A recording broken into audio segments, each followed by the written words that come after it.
تو ان کے پاس اگر کوئی چیز ہے تو جا کر عدالتوں میں دکھائیں. میں آپ کو یہی تو عرض کر رہا ہوں کہ یہ سارا ڈرامہ اس لیے کر رہے ہیں کہ ان کی نالائکیوں سے, نااہلیوں سے, عوامی ایشوز سے لوگوں کی توجہ ہٹ جائے. جی جتوئی صاحب, ایک منٹ جتوئی صاحب کے پاس.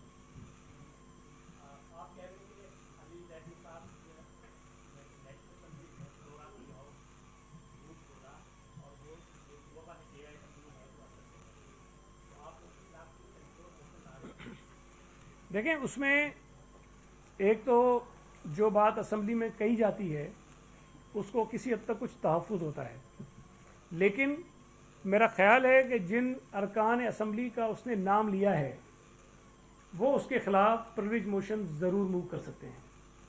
اور اس سے بھی بڑی بات شاید زیادہ جو بات ہے, ٹھیک ہے وہ ایک کارروائی وہ کریں گے, لیکن پوری قوم کو تو یہ پتہ چل گیا کہ جو کاغذ وہ دکھا رہا تھا وہ جھوٹا ہے, وہ غلط ہے. جو اصل جے آئی ٹی ہے اس کے اندر وہ چیزیں نہیں ہیں جس کا فلور آف دا ہاؤس کھڑے کو اس نے بات کی تھی.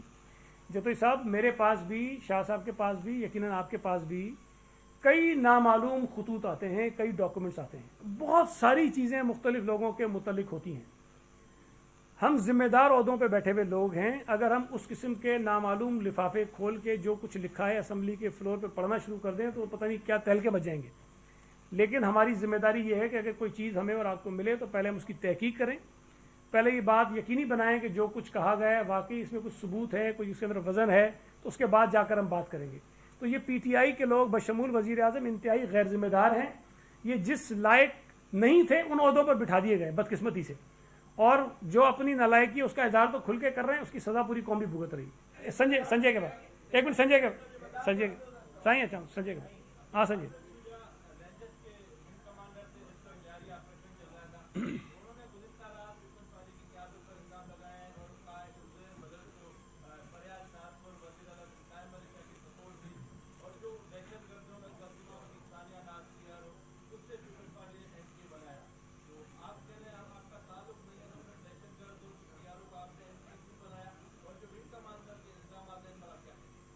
پہلی بات تو یہ ہے کہ جو باتیں انہوں نے کہی ہیں اس میں کوئی مجھے تو نئی بات نظر نہیں آئی. بھائی جس دعوت کا وہ ذکر کر رہا ہے وہ دعوت تو میں مان رہا ہوں کہ میں بھی تھا, میری تصویر تو نہیں تھی اس دعوت میں. وہ دعوت عزیر بلوچ کی نہیں تھی, ہمارے ایم پی ایس کی تھی, ہم اس میں گئے تھے. اور میں پھر کہہ رہا ہوں کہ بھائی عزیر بلوچ سے ہی ملنا ہوتا, شکریہ ادا کرنا ہوتا تو ہم رات کے اندھیرے میں اس کے گھر پہ جا کے شکریہ ادا کرتے. یہ کیا طریقہ تھا کہ مارکی بھی لگائی اور اتنے سارے ہزار لوگ بھی بلائے, کیمرے بھی بلائے, اور اس کے اندر جا کے ہم عزیر بلوچ سے ملنے گئے؟ کوئی تک نہیں ہے. دوسری میری گزارش ہوگی, میں ڈی جی رینجر صاحب سے بھی اور ان سے گزارش کروں گا کہ جو لوگ ریٹائر ہو گئے ہیں ان کو غیر ذمہ دارانہ باتیں نہیں کرنی چاہیے, اس لیے کہ شاید یہ پھر باتیں جب کھلیں گی تو بہت ساری اور چیزیں سامنے آئیں گی, وہ مناسب نہیں ہے یہ. اور جو باتیں انہوں نے کہی ہیں مجھے کوئی اس کے اندر نئی چیز نہیں ہے, وہی باتیں ہیں جو اخبار میں آئی ہیں, جو ٹی وی پہ آئی ہیں, جو چل رہی ہیں. اگر کوئی اور خفیہ چیزیں ان کے پاس ہیں تو وہ پھر بتائیں تاکہ پھر اس پہ ہم دیکھیں کہ کس حد تک وہ صحیح کہہ رہے ہیں. لیکن مجھے کوئی چیز نظر نہیں آئی. اگر وہ کہہ رہے ہیں ترجمان تھی تو بھائی کوئی نوٹیفیکیشن ہوگا, کوئی خط ہوگا, وہ دکھا دیں. ہمارے پاس تو نہیں تھا جب ہم نے اس کو ٹکٹ دیا تھا. جی جی